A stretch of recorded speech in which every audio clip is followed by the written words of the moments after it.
미국의 제롬 파월 연방준비제도 의장이 이같이 높은 수준의 기준금리를 유지할 뜻을 확인했습니다. 이 고금리가 지속될 것이란 전망에 뉴욕 증시가 폭락했는데요. 이 고금리, 고물가, 고환율 현상 속에 놓인 우리 경제도 걱정이 많습니다. 경제 진단과 전망해보겠습니다. 전규현 하나증권 연구원 나오셨습니다. 네, 어서 오십시오. 네, 안녕하세요. 네, 조금 전에 리포트로도 전해드렸는데 우리 시각으로 밤새 있었던 이 제롬 파월 미국 연방준비제도 의장의 발언부터 좀 짚어보겠습니다. 그러니까 일정 기간 동안에 높은 수준의 기준금리를 유지하겠다 뭐 이렇게 얘기를 한 거죠. 네. 일단 파월이 지난 밤에 간밤에 있었던 잭슨홀 연설에서 이제 매파적인 기조를 계속해서 좀 보이는 모습을 보였는데 일단 인플레이션이 워낙 높은 수준을 보이고 있다 보니까 경제를 어느 정도 제약하는 수준까지 금리를 올리고 그 금리를 좀 오랫동안 좀 지속해야 된다라는 스탠스를 그대로 좀 유지하는 모습을 보였습니다. 이제 시장이 좀 이제 연준의 스탠스가 좀 바뀔 수 있다라는 기대도 조금 하고 있었는데 여기에 대해서 계속해서 긴축 의사를 밝혔다는 게 좀 약간 시사적이라고 볼 수 있습니다. 이 같은 발언의 그 속내는 결국에는 인플레이션, 물가 인상을 좀 제일 먼저 잡아야 된다 이런 거겠죠? 네, 아무래도 일단 물가가 높게 되면은 이제 경기를 더 추가적으로 악화시킬 수 있는 부분들이 있다 보니까 이제 연준 입장에서는 물가를 잡는 게 가장 우선시 되게 되고요. 그래서 일단 파월이 어제도 얘기했다시피 7월 물가 같은 경우에는 조금 하락하는 모습을 보이기는 했지만 그렇다고 하더라도 추세적으로 아예 떨어졌다라고 얘기할 수는 없기도 하고 사실 연준이 지금 중장기 목표로 하고 있는 물가 수준은 2%인데 이거에 비해서 상당히 훨씬 더 높은 수준을 보이고 있다 보니까 여기에 대해 우려를 해서 인플레이션을 낮추는 데 좀 더 집중해야 된다라고 이제 밝히고 있습니다. 사실 이 같은 이제 인플레이션이 계속 유지가 되고 있잖아요. 그러면 네. 언제까지 이 금리 인상 기조가 계속될까라는 사실 궁금증도 좀 생기는데 어떻게 전망하십니까? 일단은 이제 인플레이션이 하락하는 데까지 시간이 상당히 걸릴 것 같습니다. 이제 지금 이제 유가 같은 부분들이 하락을 하면서 휘발유 가격도 떨어지고 하다 보니까 점차 좀 완만하게 둔화되는 모습은 보이긴 하겠지만 그렇다고 하더라도 연말까지 이제 크게 많이 내려가지는 못할 거기 때문에 그렇다면 연준이 계속 좀 긴축 기조를 가져갈 수밖에 없고요. 그래서 연말까지는 일단 저희는 이제 조금 더 금리를 올리는 기조가 나온다고 생각을 하고 있고 일단 저희는 9월에도 75bp 가능성까지도 높게 보고 있습니다. 그렇군요. 네, 그래서 그 이후에 어느 정도 경기가 좀 제약되는 국면에 위치하게 되면 그 다음에도 사실은 인하보다는 동결을 장기간 동안 유지할 가능성이 높다라고 생각을 합니다. 일단 한 3%대에서 동결하는 쪽으로 가지 않을까 해서 생각하고 있습니다. 그렇군요. 이 파월 의장 발언이 나오고 나서 미국 뉴욕 증시가 굉장히 폭락한 것으로 알려지고 있는데 우리나라 증시에도 영향을 많이 미칠 것으로 좀 보이는데 월요일 날에는 어떤 모습을 좀 보일까요? 네, 일단 어제 미국 증시가 거의 3%씩 빠졌기 때문에 국내 증시에도 영향은 좀 불가피하다라고 생각을 하고 있고요. 사실 이제 연준의 긴축 기조 자체는 증시에 부정적으로 작용할 수밖에 없기 때문에 국내 증시도 다음 주 월요일부터 좀 더 하락할 수 있는 부분들이 있다라고 생각을 합니다. 다만 이 잭슨홀 미팅 같은 경우는 사실 지난주부터 이미 연준이 긴축적인 이런 입장을 보일 것이다라는 얘기를 이미 좀 반영을 하고 있었기 때문에 과도한 급락까지는 않을 것이다라고 판단하고 있습니다. 그렇군요. 이 말씀해주신 잭슨홀 미팅에서 이 발언이 나온 건데 이게 사실은 경제에 크게 관심 있는 사람이 아니면 좀 생소할 수도 있는데 이게 어떤 회의고 어떤 의미를 좀 가지는 겁니까? 일단 잭슨홀 미팅은 이제 미국 캔자스 연은에서 이제 매년 여는 연례 회의라고 할 수 있는데요. 이제 미국 연방준비은행 위원들을 포함해서 각국 중앙은행 총재들이나 경제학자들이 다 같이 모이는 그런 회의라고 보시면 될 것 같습니다. 이게 뭐 월간 열리는 통화정책회의랑 좀 다른 면들이 일단 보통 통화정책회의는 보통 금리 인상이나 양적 긴축 같은 이제 단기적인 바로 당장 있는 정책들에 대해서 얘기를 한다면 잭슨홀 회의 같은 경우에는 조금 더 중장기적인 통화정책의 기조를 말해준다는 점에서 좀 더 장기적인 시각을 가질 수 있다라고 볼 수가 있고요. 이 잭슨홀 미팅이 어느 순간 이제 여기서 말하는 정책들이 이제 영향을 주기 시작하면서 시장에서도 굉장히 관심을 가지고 보고 있기 때문에 주목해야 되는 그런 이벤트라고 볼 수 있습니다. 그렇군요. 결국에 금리를 계속해서 올리게 되면은 경기가 위축되게 돼 있고 사실 뭐 유럽이나 뭐 중국 경제도 같이 어려워질 수밖에 없을 텐데 사실 우리나라가 수출에 의존하는 그런 구조를 가지고 있잖아요. 그렇다면 우리나라 무역 수지도 좀 더 악화될 수 있는 거 아닌가 이런 걱정도 좀 나오는데.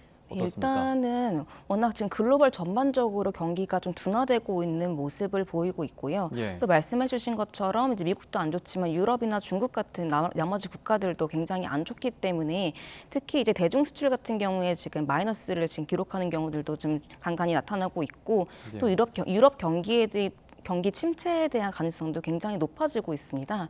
또 결국 이런 쪽에서 수출 수요가 점차 줄어들 수밖에 없는 부분들은 불가피하다라고 생각을 예. 하고 있고 이런 부분이 향후 저희 국내 대외 부문에도 좀 악영향을 미치게 되기 때문에 앞으로 GDP적인 면이나 이런 데서 대외 기여도가 약화되는 쪽으로 작용을 하게 될 것이다라고 생각을 합니다. 또 이제 말씀하신 무역 수지 관련해서는 결국 이제 무역 수지 같은 경우 수출과 수입의 차이가 되기 때문에 예. 수출이 더 많이 줄어드느냐 수입이 더 많이 줄어드느냐의 관점에서 보게 될 텐데 일단 지금 같은 경우에는 수출입이 동반해서 좀 떨어지고 있는 국면이라고 보고 있어요. 수출 같은 경우에는 경기에 연동해서 떨어지게 될 거고 수입 같은 경우에는 유가나 이런 쪽에도 같이 연동이 되게 되는데 이쪽도 같이 하락을 할 것이기 때문에 일단 추가적으로 이제 무역 수지가 추가적으로 더 적자를 보인다라고 하기에는 조금 제한적인 부분들이 있지만 그렇군요. 어쨌든 무역 수지 적자 자체는 일단 수입액이 더 높기 때문에 이제 불가피한 부분들은 있고 사실 무역 수지 적자는 연말까지도 좀 이어질 수 있는 부분들이 있지 않을까라고 보고 있습니다. 네, 그렇군요. 네, 일단 그 미국의 이런 기조가 결국 우리나라 금리에도 영향을 미칠 텐데요. 지난주 한국은행도 추가로 금리를 인상했죠. 이청용 한국은행 총재의 말을 먼저 듣고 계속 이야기 나눠보겠습니다. 정점과 관계없이 높은 물가 오름세가 지속될 것으로 예상되기 때문에 당분간 물가를 중심으로 한 통화정책 기조가 유지될 것으로 지금 생각하고 있습니다. 저희가 금리 인상을 통해서 그 기대 인플레이션을 조절하고 그것이 임금과 물가의 상승작용으로 번지지 않도록 막으면 더 이상의 외부 충격이 없다면 저희들이 경착륙 없이 경기를 안정시킬 수 있도록 노력하고 있다는 말씀드릴 수 있습니다. 당분간은 25bp로 올리는 거가 기조다라는 말씀드리고 그 외의 기간이라든지 그 외의 충격이 왔을 때는 원칙적으로는 뭐 고려할 수 있지만 지금 상황으로는 저희가 고려하지 않고 있다는 말씀 드릴 수 있고요. 네, 그 한국은행으로서도 굉장히 고심이 깊을 수밖에 없을 것 같다는 생각이 좀 드는데 이번에 사상 처음으로 이렇게 4번 연속으로 기준금리 인상하지 않았습니까? 앞으로 추가 인상 가능성이 또 있을 거라고 보시는 거죠? 네, 일단 이청용 총재께서 말씀하신 것처럼 일단은 25bp씩 계속 인상하는 기조가 적절하다라고 말씀하셨기 때문에 예. 기본적으로 일단 연내까지는 계속 좀 금리를 인상할 것이다라고 보고 있습니다. 예. 일단 연내까지 하는 금통위가 10월과 11월에 열리는데 두 차례 가량 25bp씩 인상할 걸로 전망하고 있습니다. 국내도 이제 물가가 워낙 6%대까지 오르면서 좀 높다 보니까 이런 부분들을 잡아줘야 되는 부분들이 있고 또 한국 경기는 비교적 양호한 부분들도 있다 보니까 상대적으로 다른 국가들에 비해 양호하다면 조금 더 금리를 올릴 수 있는 여력도 조금 상존한다라고 보고 있습니다. 그렇군요. 그 25bp에서 이제 인상을 계속 할 것이라고 얘기를 했는데 그 추가적으로 더 큰 폭의 금리 인상을 할 가능성도 있다고 보세요? 일단은 지금 기조로는 굳이 그럴 필요가 없다라고 생각을 하고 있는데 이제 만약에 이제 연준과의 금리 차이가 더 많이 심해진다던가 예. 이런 식으로 되면 대응할 수 있는 부분들은 사후적으로는 있을 수 있다고 생각을 합니다. 아직까지는 그 가능성을 높게 보고 있지는 않습니다. 그렇군요.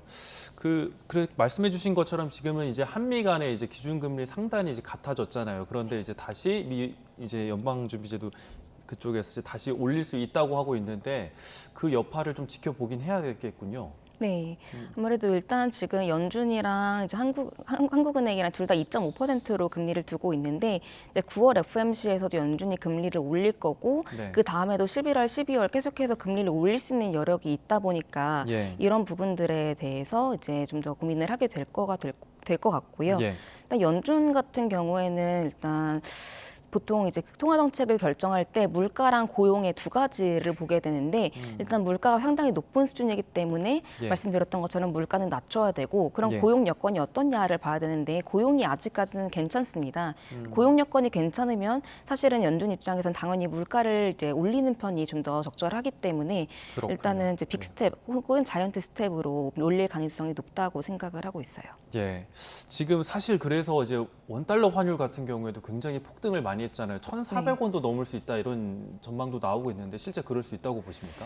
일단 이제 환율이 오른 것도 이제 연준 때문이다라고 거의 보시면 될 것 같긴 한데 연준이 아무래도 금리를 가파르게 올리고 있어요. 지금 3월에 25bp, 5월 50bp, 그리고 6월과 7월에 75bp씩 인상을 하면서 워낙 가파르게 인상을 하다 보니까 각국 간 다른 국가들과의 금리 차에서 이제 차별화가 나타나게 되고 그렇게 되면서 달러가 글로벌적으로 강세를 보이다 보니까 원달러 환율도 같이 좀 올랐다라고 보시면 될 것 같고 다만 이제 이런 부분들이 추가적으로 더 오를 수 있냐라고 보게 되면은 일단 앞으로도 연준이 금리를 올릴 것이기 때문에 달러는 강보합 기조를 좀 유지할 것이다라고 보고 있긴 합니다. 그래서 원달러 환율 같은 경우도 높은 수준을 유지하겠지만 이미 좀 과도하게 좀 오른 면들도 있기 때문에 레벨에 대한 부담이 조금씩 좀 나타나고 있기도 하고요. 또 당국 개입 같은 부분들도 있다 보니까 일단 저희는 1차 지지선은 1,350원 정도를 전망을 하고 있고 이거를 뚫게 되면 1,365원 정도를 전망을 하고 있는데 그 이상으로 오를 정도로 사실 위기다라고 보고 있지는 않습니다. 그렇군요. 그런데 지금 이제 에너지 가격 같은 경우에도 이제 폭등을 하고 가령 이제 기상 이유 같은 것들 이제 폭염이라든지 가뭄 이런 것들도 결국에 달러와 강세에 영향을 준다는 얘기가 있는데 맞습니까? 일단 그런 부분들이 지금은 유럽 쪽에서 가장 많이 나타나고 있습니다. 이제 러시아가 이제 천연가스를 무기화하면서 에너지 쪽에서의 공급 차질 우려도 굉장히 좀 커지고 있는 부분들도 있고요. 또 이제 가뭄 같은 부분들도 유럽에 더 나타나고 있다 보니까 이런 게 유럽 경기에 좀 굉장히 악영향을 주고 있는데 그렇게 되면 이제 유로화가 좀 약세를 보이면서 이제 달러를 더욱 끌어올릴 수 있는 부분들이 있습니다. 이제 달러가 추세를 전환하려면 사실 유로화가 어느 정도 받쳐줘야 되는 게 있는데 유로화가 맥을 못 추다 보니까 이런 부분들이 추가적으로 달러의 좀 강세를 견인하는 부분들이 있고요. 또 이제 불확실성이 높아지게 되면은 통상적으로 안전 통화인 달러로의 그 수요가 높아질 수 있는 부분들도 있다 보니까 그런 부분들도 달러의 강세 기조를 이제 견인하고 있다고 보고 있습니다. 그렇군요. 근데 이렇게 환율이 이제 고환율이 계속 지속이 되고 있으면은 결국 수입 물가도 높아져서 결국 국내 물가도 다시 이렇게 하는 악순환이 있을 수 있을 것 같은데 어떻습니까? 네, 일단 수입 물가 지금도 상당히 좀 높은 수준을 유지를 하고 있는데 수입 물가는 보통 이제 환율이랑 유가에 이제 영향을 많이 받습니다. 근데 아시다시피 환율도 굉장히 많이 올랐고 유가도 워낙 많이 오르다 보니까 이게 동반해서 수입 물가에 영향을 주면서 이제 많이 수입 물가가 상승했다라고 보시면 될 것 같고요. 이렇게 수입 물가가 상승을 하게 되면은 기업들이 수입을 할 때 여기서 이제 비용이 증가하게 되기 때문에 생산자 물가가 이제 오르게 되고 이게 시차를 두고 소비자 물가로도 이어지게 됩니다. 그래서 결국 국내 소비자 물가의 상방 압력을 높이는 쪽으로 작용을 할 수밖에 없다라고 생각을 하고 있습니다.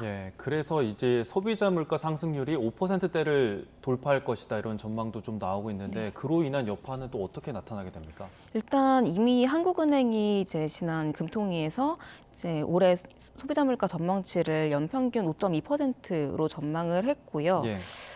그리고 이미 지금 국내 물가 같은 경우는 이미 6%를 넘기도 했습니다. 그래서 일단 그런 부분들에 대한 우려가 계속해서 좀 지속이 될 텐데 결국 물가가 높은 수준을 유지를 하게 되면은 사실상 이제 물가를 감안한 임금이 떨어지는 거기 때문에 실질 임금이 떨어지고 그게 결국 실질 소비력을 떨어뜨리는 쪽으로 가게 되기 때문에 일단 최근에 7, 8월 소비자 심리도 많이 약화가 됐고요.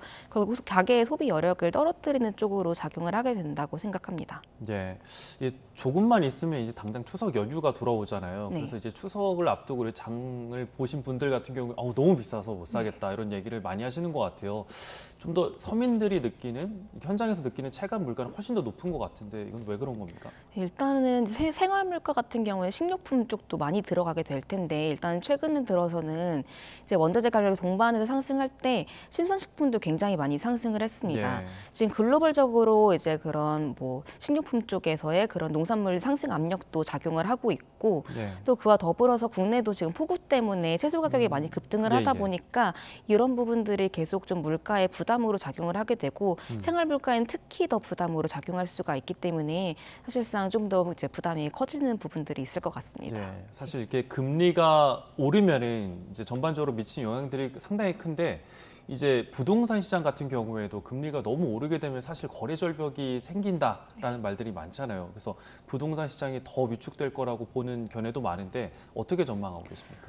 일단 부동산 시장 같은 경우도 사실 조금 많이 좀 최근에 가격 좀 떨어지고 이러고 있는데 일단 금리를 인상하는 기조 자체가 이제 가계의 그런 차입 비용을 늘리기 때문에 결국 기준금리가 올라가게 되면은 시중금리가 상승을 하면서 대출금리가 오르게 되고요. 그럼 결국은 이제 이자 부담이 커지게 되면 그만큼 수요가 떨어질 수 있는 부분들이 있고 또 워낙 또 이제 아파트 가격이 많이 올랐다 보니까 집값에 대한 부담과 그리고 이제 고점 인식이 최근에 조금씩 나타나고 있는 것 같습니다. 그래서 그런 인식적인 부분들도 같이 반영이 되다 보니까 가격 부담과 금리 부담이 동반해서 작용을 하게 되면서 사실상 이제 부동산 가격이 이제 완만하게 하락할 수 있는 여건들이 조금씩 마련되고 있다고 생각하고 있습니다. 그렇군요. 상당히 금리 인상이 우리 경제에 많은 영향을 미치는 것 같습니다. 우려도 많이 커지는데 경제 시장 전망 잘 알아봤습니다. 이 전기훈 하나증권 연구원과 함께 자세한 이야기 들어봤습니다. 오늘 말씀 고맙습니다. 네, 감사합니다.